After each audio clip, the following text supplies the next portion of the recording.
Hello प्यारे मित्रों, सभी को मेरा नमस्कार। मैं हूं सत्येंद्र कुमार और हम दूसरी क्लास करंट अफेयर्स की स्टार्ट करेंगे। तो चलिए शुरू करते हैं और आपके सामने प्रस्तुत करते हैं करंट अफेयर्स का पार्ट नंबर 2, जिसमें हमारा जनवरी और फरवरी का करंट अफेयर शामिल रहेगा।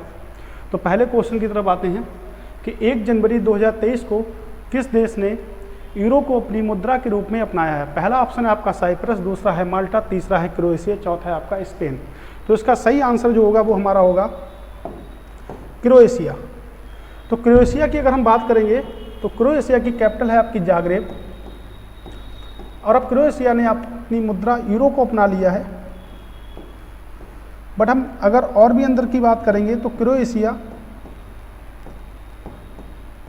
दक्षिण पूर्व एशिया का पार्ट है, जिससे एक सागर है जिसको हम कहते हैं भूमध्य सागर की सीमा लगती है।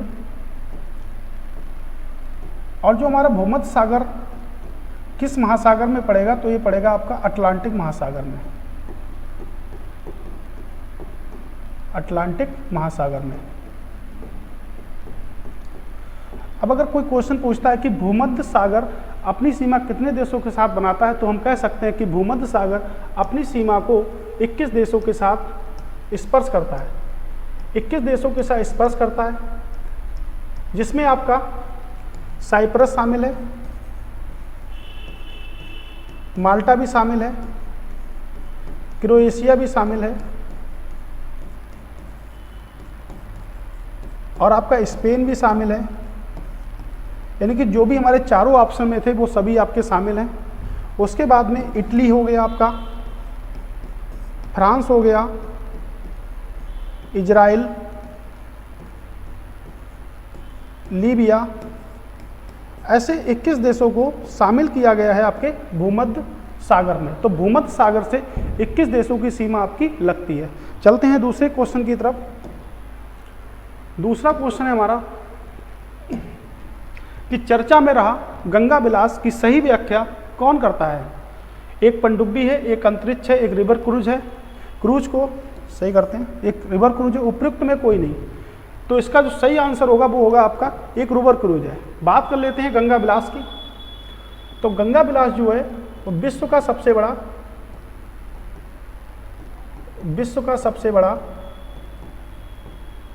रिवर क्रूज है।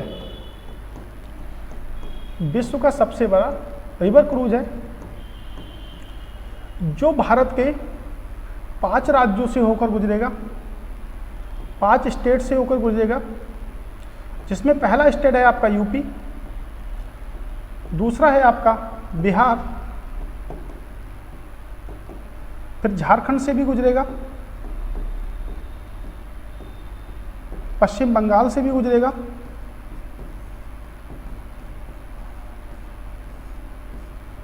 और असम से गुजरेगा। यानी कि जो रिवर क्रूज है आपका गंगा विलास, ये आपको 5 राज्यों से होकर गुजरेगा। जैसे ये स्टार्ट होगा आपका वाराणसी से। तो वाराणसी आपका कहाँ पर है? उत्तर प्रदेश में है। तो वाराणसी से स्टार्ट होगा ये, और ये आपके बांग्लादेश तक जाएगा। बांग्लादेश तक जाएगा। तो वाराणसी से लेके बांग्लादेश तक की ये कवर करेगा 3200 किलोमीटर की डिस्टेंस को। एक जो डिस्टेंस है आने और जाने दोनों की, यानी कि 1600 किलोमीटर जाएगा और 1600 किलोमीटर वापस आएगा। इसको आने और जाने में 25 दिन और 25 दिन यानी कि टोटल जाके 50 दिन लगेंगे। तो 5 राज्यों से होकर गएगा। इसके पास में डिब्रूगढ़ भी हमको मिलेगा, असम के डिब्रूगढ़। जो भी लोक नृत्य होते हैं इन राज्यों में वो भी हमको देखने को मिलेंगे। और 2 नेशनल पार्क से होकर गुजरेगा, एक काजीरंगा नेशनल पार्क से होकर गुजरेगा, और दूसरा आपका सुंदरबन डेल्टा देखने को मिलेगा, और सुंदरबन पार्क हमको देखने को मिलेगा। काजीरंगा आपका असम में है और सुंदरबन डेल्टा आपके वेस्ट बंगाल में है। बट हमको याद क्या करना है कि देखो, उत्तर प्रदेश से चलेगा, बिहार में पहुंचेगा, पश्चिम बंगाल, असम, झारखंड, ये 5 राज्यों पहुंचेगा। काजीरंगा असम में मिलेगा आपको, और एक तो आपको ये 3 राज्य तो आपको वैसे ही याद हो गए होंगे, और 2 हमको याद करने हैं, जैसे बिहार और झारखंड। तो कितने राज्यों से गुजरेगा? आपके 5 राज्यों से होकर गुजरेगा। तो विश्व का सबसे बड़ा रिवर क्रूज है, जिसका उद्घाटन नरेंद्र मोदी यानी कि हमारे प्रधानमंत्री नरेंद्र मोदी जी ने किया था। ठीक है, नेक्स्ट क्वेश्चन की ओर चलते हैं। क्वेश्चन है, सियाचिन ग्लेशियर पर सक्रिय रूप से तैनात होने वाली पहली महिला थल सेना अधिकारी कौन है? तो इसका आंसर जो होगा वो आपका होगा कैप्टन शिवा चौहान। बात कर लेते हैं सियाचिन ग्लेशियर की। बात करते हैं सियाचिन ग्लेशियर की। तो सभी को पता भी है कि सियाचिन ग्लेशियर जो है हमारा कहाँ पर है, आपके लद्दाख में है, और ये आपके पूर्वी काराकोरम पर्वत श्रृंखला में स्थित है। पूर्वी काराकोरम पर्वत श्रृंखला में स्थित है। तो जो काराकोरम पर्वत श्रृंखला है 5 देशों के साथ अपनी सीमा बनाती है। जैसे उन 5 देशों के नाम की अगर हम बात करेंगे, तो 5 देशों के नाम की अगर हम बात करते हैं तो सबसे पहले इंडिया के साथ अपनी सीमा बनाती है, दूसरा चीन के साथ अपनी सीमा बनाती है, तीसरा पाकिस्तान के साथ अपनी सीमा बनाती है, अफगानिस्तान के साथ सीमा बनाती है अपनी, अफगानिस्तान के साथ सीमा बनाती है, और तीसरा नंबर तजाकिस्तान के साथ अपनी सीमा का स्पर्श करती है। यानी कि 5 देशों के साथ अपनी सीमा को स्पर्श करती है, इंडिया, चाइना, पाकिस्तान, अफगानिस्तान और तजाकिस्तान। पूर्वी काराकोरम पर्वत श्रृंखला 5 देशों को स्पर्श करेगी। ठीक है, अगर हम इसको और भी पढ़ते हैं तो किस घाटी में, अगर प्रश्न पूछा जाता है किस घाटी में स्थित है, तो आपके नुब्रा घाटी के उत्तर दिशा में स्थित है। के उत्तर दिशा में स्थित है आपका सियाचिन ग्लेशियर, उत्तर दिशा में स्थित है। और यहाँ पर एक नदी बहती है जिसको हम कहते हैं शोक नदी। आपको बता दें कि शोक नदी मध्यकालीन व्यापार करने के लिए सबसे प्रसिद्ध नदियों में से एक थी, जिसको हम कहते हैं शोक नदी। ओके, तो अगर और भी हम बात करते हैं तो सियाचिन ग्लेशियर जो है विश्व का सबसे अधिक ऊंचाई पर स्थित एक बैटलफील्ड है। बैटलफील्ड मतलब सबसे अधिक ऊंचाई पर स्थित आपका युद्ध क्षेत्र है, यानी कि रणभूमि। विश्व में इतनी अधिक ऊंचाई पर कोई भी रणभूमि नहीं है, युद्ध क्षेत्र कोई भी नहीं है, सिर्फ हमारे भारत में ही स्थित है, जिसको हम कहते हैं सियाचिन ग्लेशियर। ओके, अगले क्वेश्चन की ओर चलते हैं।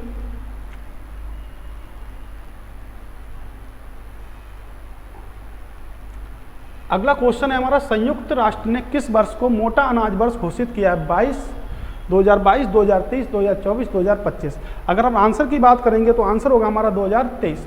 बात कर लेते हैं संयुक्त राष्ट्र की। इसको हम बोलते हैं यूनाइटेड नेशन। यूनाइटेड नेशन बोलते हैं। इसकी जो स्थापना हुई थी वो हुई थी आपकी 24 अक्टूबर 1945 को। इसका जो मुख्यालय है आपका, यानी कि HQ जिसका है, इसका मुख्यालय जो है वो आपका कहाँ पर है? न्यूयॉर्क में है। ओके, और इसके अगर महासचिव की बात करेंगे, यानी कि डायरेक्टर जनरल, महासचिव की बात करेंगे, तो इसके महासचिव जो हैं वो हैं आपके एंटोनियो गुटेरेस। एंटोनियो गुटेरेस इसके महासचिव हैं। ओके, अगर हम बात करते हैं कि न्यूयॉर्क किस नदी के किनारे है, तो न्यूयॉर्क आपके हडसन नदी के किनारे है। और न्यूयॉर्क कहाँ पर है? तो न्यूयॉर्क आपके अमेरिका में है। यूनाइटेड स्टेट ऑफ अमेरिका का एक सिटी है न्यूयॉर्क, जिसमें आपके यूएनओ का हेड ऑफिस है, यानी कि यूनाइटेड नेशन का हेड ऑफिस है। ओके, ये हो गया। अगर यूनाइटेड नेशन के सदस्य देशों की बात करेंगे तो 193 देश इसके क्या हैं? सदस्य हैं। तो यूनाइटेड नेशन के सदस्य देशों की संख्या है 193। तो 193 देश इसके सदस्य हैं आपके यूनाइटेड नेशन के। ठीक है, तो मोटे अनाज की बात करेंगे तो मोटे अनाज के रूप में इन्होंने किसको अपनाया है? बाजरा को। बट बाजरा आपको बता दें, बाजरा एक खरीफ की फसल है। खरीफ की फसल है बाजरा। तो खरीफ की और भी फसलें होती हैं, ऐसे धान हो गया आपका, मक्का हो गया, अरहर हो गया, मूंग हो गया। ये सब आपकी कैसी फसलें हैं? ये सब आपकी खरीफ की फसलें हैं। ओके, अब आते हैं हम अगले क्वेश्चन की ओर। अगला क्वेश्चन है हमारा, अंतर्राष्ट्रीय पतंग महोत्सव का आयोजन 2023 में कहाँ किया गया? असम, गुजरात, केरल या आंध्र प्रदेश? तो ये आपके गुजरात में किया गया, और गुजरात के एक शहर आपके अहमदाबाद में किया गया। गुजरात के एक शहर अहमदाबाद में किया गया। हर वर्ष यहीं पे आयोजित किया जाता है मैक्सिमम टाइम पे। ओके, ये अहमदाबाद आपका साबरमती रिवर के किनारे है। साबरमती रिवर के किनारे है। बात करते हैं अगले क्वेश्चन की। 6 जनवरी 2023 को किस देश ने अपने को इबोला मुक्त घोषित किया? तो इबोला से मुक्त घोषित करने वाला जो देश है हमारा युगांडा। युगांडा ने अपने आप को इबोला मुक्त घोषित कर दिया है हाल ही में भी। ओके, इबोला जो वायरस है वो मनुष्य और जानवरों दोनों में फैलता है, मनुष्य व जानवरों दोनों में फैलता है, और ये रक्तस्रावी बीमारी है आपकी, यानी कि रक्तस्रावी बुखार है हमारा, रक्तस्रावी बुखार है हमारा, और पश्चिमी अफ्रीका में फैलता है। पश्चिमी अफ्रीका में एक वायरल बुखार है हमारा। ओके, चलते हैं अगले क्वेश्चन की ओर। अगला क्वेश्चन है हमारा 7 जनवरी 2023 में विश्व बैंक ने 2023 के लिए अपने पहले के वैश्विक आर्थिक विकास दृष्टिकोण को 3% से घटाकर कितने प्रतिशत कर दिया है? तो इसका आंसर होगा आपका 1.7% कर दिया है। बात कर लेते हैं विश्व बैंक की, तो इसको हम बोलते हैं वर्ल्ड बैंक। वर्ल्ड बैंक का जो हेड ऑफिस है वो आपके वाशिंगटन में है, यानी कि वाशिंगटन डीसी में इसका हेड ऑफिस है आपका, वाशिंगटन डीसी में इसका हेड ऑफिस है। ओके, इसके जो बात करेंगे अध्यक्ष की वो आपके डेविड मलपास हैं, अध्यक्ष हैं आपके डेविड मलपास। ओके, और अगर बात करेंगे हम किसकी, मुख्य अर्थशास्त्री यानी कि सीईओ की पहले बात कर लेते हैं, तो सीईओ आपकी भारतीय हैं अंशुला कांग। और अगर मुख्य अर्थशास्त्री की बात करेंगे तो आपके हैं पेगी पेंसी गोल्ड्सवर्थ, गोल्ड्सवर्थ के मुख्य अर्थशास्त्री हैं। आपको बता दें विश्व बैंक का जो भी अध्यक्ष होगा वो हमेशा अमेरिका देश का ही होगा। इसका संगठन, इसका मुख्यालय कहाँ पर है? आपके अमेरिका में। इसके सदस्य देशों की संख्या है 189, इसके सदस्य देशों की संख्या है 189। ठीक है, नेक्स्ट क्वेश्चन की ओर मूव करते हैं। विश्व हिंदी दिवस कब मनाया जाता है? तो हिंदी दिवस आपका 10 जनवरी को मनाया जाता है। तो विश्व हिंदी दिवस 10 जनवरी को मनाया जाता है। 18 अप्रैल को मनाया जाता है विश्व विरासत दिवस,